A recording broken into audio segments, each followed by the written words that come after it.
श्री स्वामी समर्थ. नमस्कार स्वामी भक्तांनो, आजच्या व्हिडिओमध्ये आपण पाहणार आहोत की गरुड पुराणानुसार अकाली मृत्यू का होतो. चला तर मग सुरुवात करूयात आजच्या व्हिडिओला. माणसाच्या आयुष्यातल्या सगळ्यात भयानक प्रश्न एकच आहे, तो म्हणजे मृत्यू. आणि त्याहूनही जास्त हादरवणारा प्रश्न म्हणजे अकाली मृत्यू. आजकाल याची प्रमाण जास्त प्रमाणात वाढले आहे.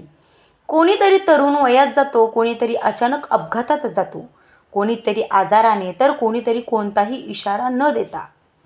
आज आपण जे ऐकणार आहोत ते केवळ भीती दाखवण्यासाठी नाही आहे, तर जाग करण्यासाठी आहे असं समजा. गरुड पुराण सांगते की मृत्यू कधीच अचानक नसतो, तो कर्माच्या हिशोबानेच येतो. आत्मा अमर आहे, पण शरीर मात्र कर्माने बांधलेलं आहे.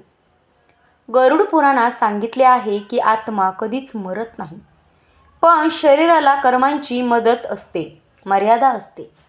ज्याप्रमाणे कंदिलात तेल संपलं की दिवा विझतो, तसंच पुण्य संपलं की आयुष्याचा दिवा हा विझतो.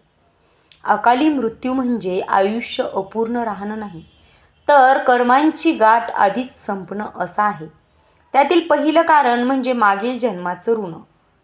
तर स्वामी भक्तांनो, गरुड पुराण स्पष्ट सांगते की जर एखाद्या व्यक्तीचा मृत्यू लवकर झाला तर त्यामागे मागील जन्मातील काही अपूर्ण कर्म असतात. ते कर्म पूर्ण करण्यासाठी हा जन्म घेतलेला असतो आणि ते कर्म पूर्ण झाली की त्यांचा मृत्यू होतो. कोणाचं नुकसान केलं असेल, कोणाला आयुष्यभर रडवलं असेल, कोणाला न्याय न दिला असेल, त्या कर्मांची फेड या जन्मात आयुष्य कमी करून होते. अकाली मृत्यू म्हणजे शिक्षा नाही, तो हिशोब पूर्ण होण्याचा क्षण असतो. दुसरं कारण म्हणजे स्त्री माता पित्याचा अपमान.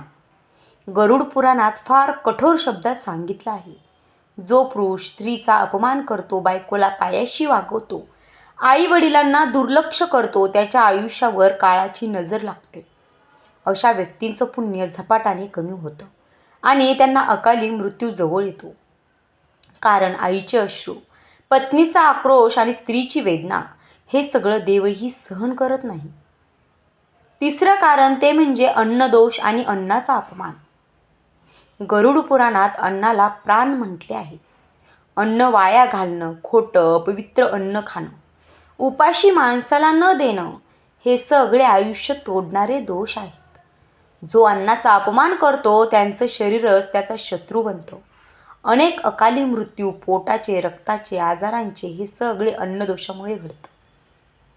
चौथं कारण आहे ते म्हणजे फसवणूक आणि खोटं बोलणं. गरुड पुराण म्हणजे जो माणूस सतत खोटं बोलतो. गरुड पुराण म्हणते जो माणूस सतत खोटं बोलतो त्याचं आयुष्य सत्य लपवतं. व्यापारात फसवणूक, पैशात घोटाळे, नात्यात खोटेपणा, हे सगळं आयुष्याचं आयुष्य कापतं. अशा लोकांचा मृत्यू अचानक, दुःखद आणि अपूर्ण राहतो. पाचवं कारण म्हणजे दारू, व्यसन आणि वासनाधीन जीवन. गरुड पुराणात व्यसनाला नरकाचं प्रवेशद्वार म्हटलं आहे. दारू, जुगार, अनैतिक संबंध हे फक्त शरीर नष्ट करत नाहीत, तर आयुष्याची मुदत कमी करतात. अनेक अकाली मृत्यू, अपघात, भांडण, आत्महानी हे सगळं व्यसनातूनच जन्म घेते.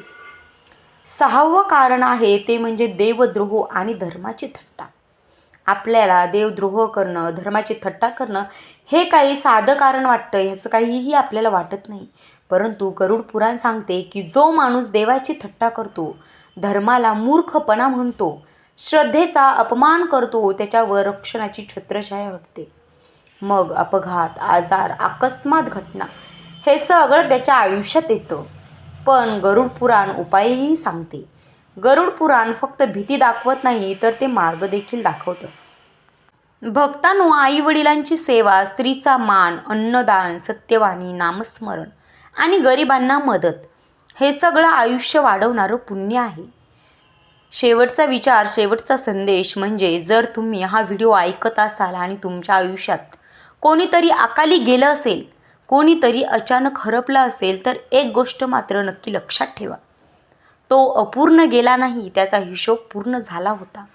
पण तुम्ही जिवंत आहात म्हणजे देव अजून संधी देतोय.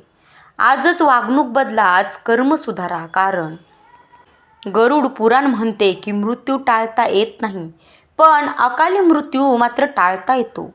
जर हा संदेश मनाला लागला असेल तर तो पुढे पोहोचवा. कदाचित कोणाचं तरी आयुष्य नक्कीच तुमच्यामुळे वाचेल. व्हिडिओ आवडला असेल तर लाईक करा आणि असेच व्हिडिओ पाहण्यासाठी, भावनिक व्हिडिओ पाहण्यासाठी, प्रेरणादायी विचार ऐकण्यासाठी, आपल्या आयुष्याला कलाटणी देणारे विचार, स्वामींचे संदेश ऐकण्यासाठी आपल्या या चॅनलला मात्र सबस्क्राईब करायला विसरू नका. भेटूयात पुढच्या व्हिडिओमध्ये. तोपर्यंत धन्यवाद.